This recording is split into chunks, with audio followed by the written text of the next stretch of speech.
Good morning, noon, or night, wherever and whenever you are. You're listening to The Shift. I am your host, Doug McKenty. This is the June 17th, 2017 edition of The Shift. My guest today is Robert David Steele. Robert David Steele is the CEO of Earth Intelligence Network, a 501c3 devoted to teaching holistic analytics, true cost economics, and open source everything engineering.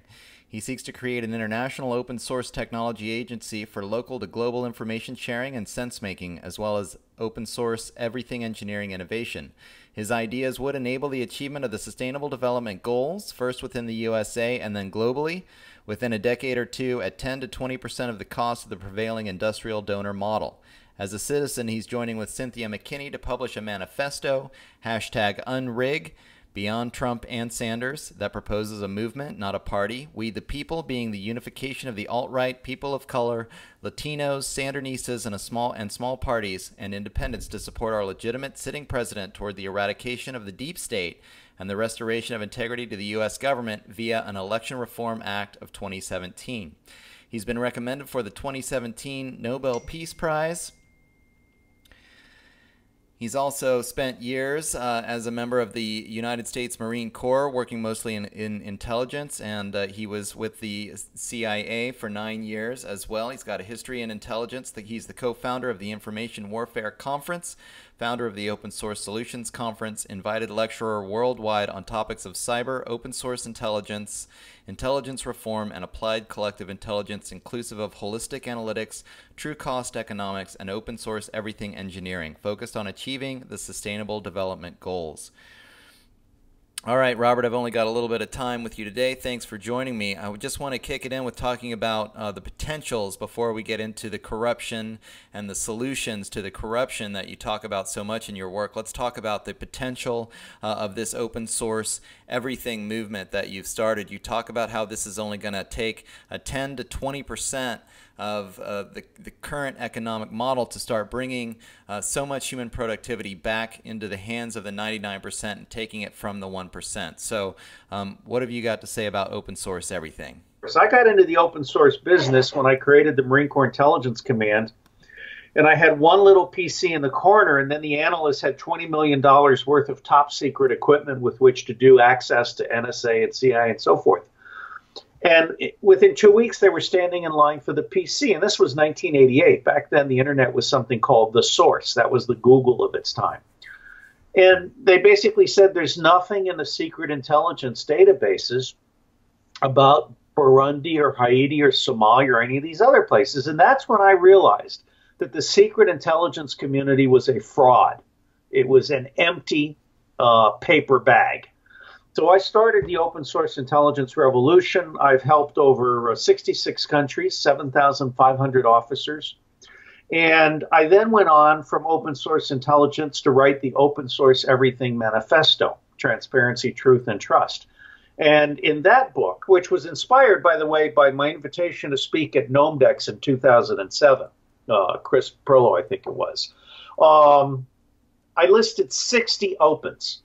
And then as a result of that, consulting with Marcin Jakubowski of Open Source Ecology, who truly does deserve the Nobel Peace Prize for his Global Village construction set, and Mikkel Bowen of P2P, Peer-to-Peer Foundation, we broke them down into 8 separate categories. And the key point that I would make to your listeners is not only does open source everything engineering cost 10% to 20% at most of what Western engineering costs with all of its lawyers and bankers and stuff, but it will allow us to achieve all 17 of the UN sustainability goals without the United Nations, which is a corrupt, dysfunctional bureaucracy. And it will allow us to do that by giving people at the village level microcash plus knowledge. Do you want me to go over the 9 open source categories? Yeah, sure. I'm kind of interested in this because I want my listeners to get an understanding of what if we didn't have such a corrupt system. I mean, it wastes so much of our human potential dealing with this corruption. I'd like to get an idea of what's possible. Well, let me make the point, and I've documented this in many articles. roughly 50% of every single Western industrial domain, from agriculture to energy to housing to health to the justice system and prisons, military, whatever, it's all documented as 50% waste. Mm-hmm. We don't do true cost economics. True cost economics means how much water are you using? For example, a pound of beef takes 5,000 gallons of water to deliver to the table. A pound of tomatoes is 20 gallons of water. Okay? True cost economics includes how many toxins and poisons are involved in here. For example, anything grown with Monsanto will kill you. The beer industry will not buy wheat that has had Roundup applied to it. Right. Neither will the pea or the lentil industries. They understand that Monsanto is poison and that any food grown with Monsanto seeds and Monsanto pesticides is poisonous. Okay? GMO is a crime against humanity. It changes your digestive tract, the whole 9 yards. My core point here is that we have created an entire Western gamut of industries without intelligence and without integrity. And the open source everything world restores intelligence and integrity to how we build things and how we interact with one another and how we interact with Mother Earth. Okay? Now, I want to give your listeners a very specific example that I got from Marcin Jakubowski. A John Deere tractor costs $200,000 or more. An open source everything engineering tractor costs $20,000, 10%. A John Deere tractor cannot be repaired by the farmer. It's actually illegal. The farmers are suing for right to repair. But John Deere insists that only it can repair its tractors. Mm-hmm. So the tractor has to be pulled out of the field in a very expensive process, trailered to a factory repair shop where they do secret software repairs, and then they give it back to you. An open source tractor can be repaired by the farmer in the field with plug and play parts, many of which can be built in the field with a 4D printer using recycled plastic. Okay? So you can see the power of the difference here. I actually calculated how to move 1 million Somalis from very expensive United Nations resettlement camps in Ethiopia, Kenya, and Uganda to an uncontested portion of Somalia that had just three things: dirt, sunlight, and seawater. And for $500 per person one time, for $500 million, I was able to demonstrate how we could give 1 million Somalis pressed brick housing, always using the Global Village construction set. Pressed brick housing with unlimited free solar energy, unlimited clean desalinated water, an aquaponics industry without pesticides, and free cellular using open-based transceiver station, open BTS. This is what they use at Burning Man, where they create a cellular network of 10,000 people in the middle of nowhere. They use open-based transceiver station. Right. The only thing I could not pay for was satellite downlinks for the free internet. Okay, if those were donated, it'd be game over. Right. So this is really what I would stress to people is that we're in such a pickle because the 1% who own the deep state have basically been treating us all as farm animals, and they've been concentrating wealth, and they've been concentrating power over government, and they haven't been willing to invest 5% of what they control in lifting up humanity. And the core point here, and I was very impressed by C.K. Prahalad's book, The Fortune at the Bottom of the Pyramid. The 1 billion rich have an annual economy that's $1 trillion. The 5 billion poor have an annual economy that's $4 trillion. It's 4 times bigger. But the needs are different. The rich buy a zero-sum or a zero refrigerator for $3,000.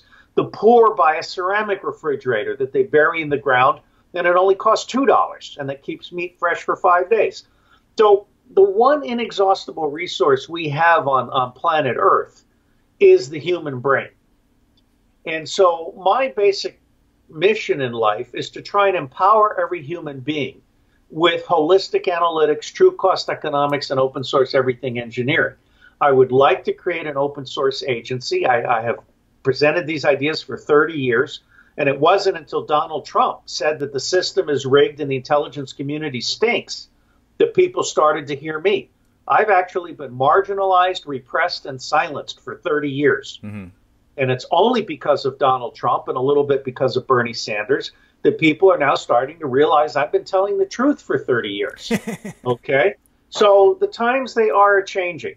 There's no question in my mind but that if we created an open source agency and an open source everything engineering network, we could cut the federal government in half. We could cut the federal budget in half. We could completely eliminate poverty across the United States of America first, and then eliminate it in the rest of the world, which, by the way, keeps all those pesky illegal immigrants home. Right. Yeah, I know. One of the things that actually drives me crazy about the immigration conversation is that we don't realize how much of our own foreign policy and our own economics is the driving force of the immigration that's coming our way as a result of what's going on. The bankers don't lose money. What the American public needs to understand is that war and waste are profit centers for the banks. When Goldman Sachs wants to make money, it starts a war, because this drives up the price of oil, the price of gold, and a whole bunch of other things.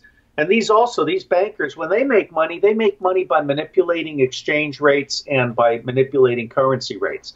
I'm a very strong proponent of nationalizing the Federal Reserve and eliminating the Internal Revenue Agency. Mm-hmm. These are the two greatest evils perpetuated on the American public by a corrupt government that has been bribed and blackmailed by Wall Street. So let's talk a little bit more then about the bankers. That seems to be the root of the corrupt system. The way that they've developed the system so that the masses of us become debt slaves. They suck up so much of our productivity into their coffers. And then, just so that you know, I've interviewed Ellen Brown a couple of times. I know that you're working with her. Hopefully, she's working with you on this hashtag UNRIG. She's one of the 3 co-sponsors of UNRIG. Great. Hashtag UNRIG. Yeah, it's great to see that she's coming forward. We actually organized here. I'm in Mendocino County, California. We were hoping to create a charter county here so that we could put a public bank in the charter, trying to decentralize power into our own county government here, and then nationalizing the banking, if you will, here. The fastest way to decentralize power is for all citizens to take their money out of the banks, and to not own stocks. We really do need to return to community banks and community self-investment. But I am hoping that we will very soon see a popular movement that imposes election reform on Congress. That's root. Because if you have election reform and restore integrity to Congress, then you get to evidence-based government, evidence-based decision-making. There is no question in my mind, but the Federal Reserve is a neo-fascist organization that has absolutely nothing to do with the security or the prosperity of the United States of America. It is the enemy. Yeah, I mean, it's phenomenal. We're, just thinking about the last 20 years or so with the invention of the personal computer and the internet and the amount of productivity that each of us have as human beings, and yet the common man, the 99%, is not seeing a penny of it. It's just that this system, this corporate system with this central bank, is able to just funnel all of our extra productivity right into the hands of the 1%, or even I like to think of it as more like the 0.01%. The reason that happened is because the banks have basically, the deep state owns the two-party tyranny, and the two-party tyranny legalizes crime. And also many elements of the government are criminal networks. The Food and Drug Administration and the Center for Disease Control are both criminal networks. I mean, if I were president, those two organizations would be under racketeering investigation, right, and their senior people would be looking at jail time. Yeah, I mean, this gets to the heart of it. I think that the average American has actually a difficult time wrapping their brains around the depth of the corruption in government. I mean, it's gotten to a point now, I think, I mean, as I look at it, actually, I'll let you know. I mean, just in my own analysis of things, I feel like the light bulb went off when I started to analyze the government as if it was simply an organized crime syndicate running drugs, running guns. Everything that if you and I did it would put us in jail is done by the government. Yeah. There's no question. There's And absolutely no question. the people are somehow brainwashed into thinking it's like the divine right of kings or something from 300 years ago, that literally this organization can act with impunity, doing all these insane actions that, like you say, you or I would be thrown in jail for. And the people don't seem to, I mean, they should be rising up with pitchforks, you know? Well, you know, it's funny because this summer we're looking at hashtag resist, Mm-hmm. which is a summer of violence, basically.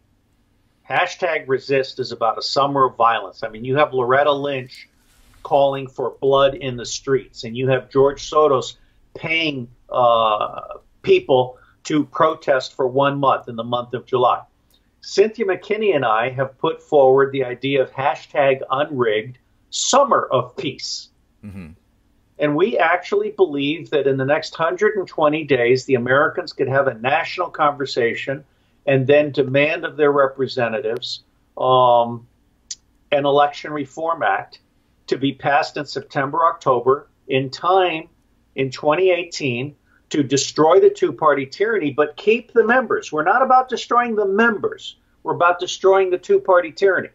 And I would like to see 50 independent, small-party, Latino and Black and women, congresswomen, representatives, and I'd like to see 10 Black, Latino, female, small party, independent senators. Right. So we have done everything we possibly can to begin to develop this idea, and we're now raising $250,000 to fund a bus, basically $50,000 a month for a bus tour, and that includes 2 security officers for Cynthia McKinney because she's been threatened many times. She's living in Asia now. Well, the combination, yes, she is, but she's coming back on the 2nd of July, and we are opening our campaign with a very big Black celebration in St. Louis on the 3rd of July, mm-hmm. and then I'm kicking off with Latinos in Houston the last week in June, and then hopefully Cynthia's going to be back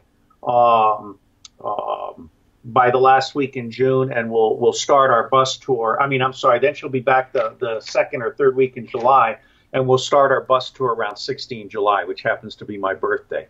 But I believe we can hit 50 states in 30 days and then repeat it monthly for 3 or 4 months. And the whole idea here is to educate, because I'm a nonprofit. This is about educating the American public that they have the power to take back the power in the next 90 days. It's that simple. Right.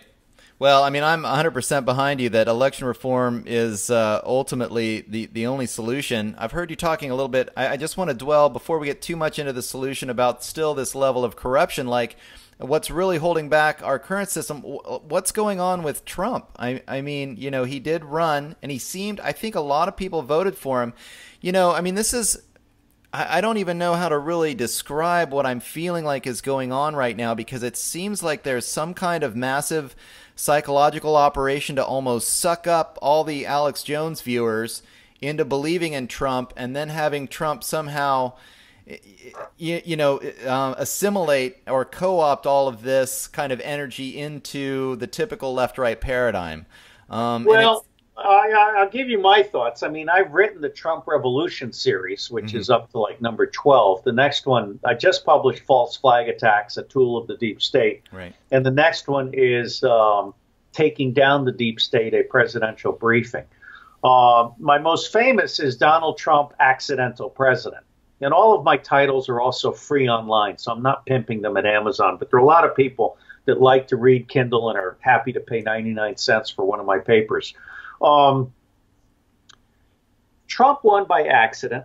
He had the best of intentions, but as part of his survival strategy, he surrounded himself with traitors and mediocrities. Mm-hmm. I mean, Mike Pence is now under investigation for being a murderous pedophile. Okay. And one of the reasons Mike Flynn got fired was because Mike Pence's best friend was on the pedophile list from Amsterdam. So pedophilia is the Achilles heel of the deep state. And if you people really want to know what's going to happen in the future, think Denny Hassard on steroids. Okay. Right. I am predicting that 2 Republican governors, 4 Republican senators, including John McCain and Lindsey Graham, and perhaps Vice President Mike Pence, will be destroyed by a pedophilia scandal in the next 180 days. And when that happens, the Republican Party will implode. The Democrats, unless Donald Trump leads #unrigged, the Democrats will not only take back the House, they'll also take back the Senate. They will impeach, and they will convict Donald Trump, and they'll throw him out of office. Now, if Mike Pence is destroyed as a pedophile, then Paul Ryan is in the catbird seat. Right. And Paul Ryan is no friend of Donald Trump's. Yeah. So I really believe that our legitimately elected president needs to pay attention to what Cynthia McKinney and I have been trying to tell him for the last 6 months. He needs an election reform act. He needs to restore integrity, and he needs to build a bigger base beyond the 27% that elected him. He needs to appeal to half of the 26% that hated Hillary but voted for, because Bernie Sanders got cheated out of the presidential nomination. Mm-hmm. Hillary Clinton stole 13 states from Bernie Sanders, and he knows it. And he stood silently by because Bernie Sanders is a sheepdog. And then you have the 47% that did not vote at all. These are people that we need to bring back into the informed citizenry. We need to bring that 47% back into America. I like to say there's nothing wrong with America the Beautiful that can't be fixed by putting integrity back into the government. And the fastest way to put integrity back into the government is to put the American people back into the government. Absolutely. Okay. So we're there. I mean, I've designed an election reform act as a starting point for the national conversation. And people can easily find it at #unrig. And they can also take it not as a prescription, take it or leave it, but as the beginning of a national conversation. So our plan is simple. We want America to talk about all of this stuff. We want America to talk. I've got a UK Skype here in 15 minutes.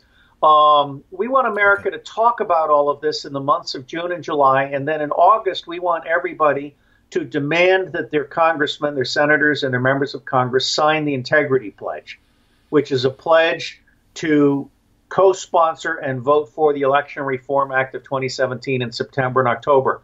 If we do that, then integrity will be restored to Congress. And in 2018, we can elect 50 Latinos, blacks, independents, women to the House, and we can elect 10 Latinos, blacks, independents, women to the Senate.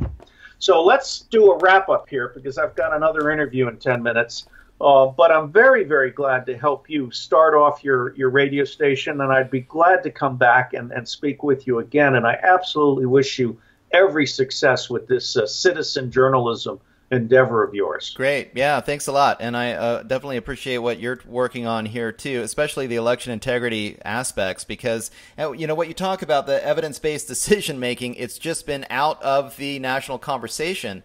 Let's talk a little bit about the mainstream media and how you're getting around that, because they're not listening to you at all. And then let's get into building the coalition, because I think that's going to be challenging as well. So many people. I have 4 minutes.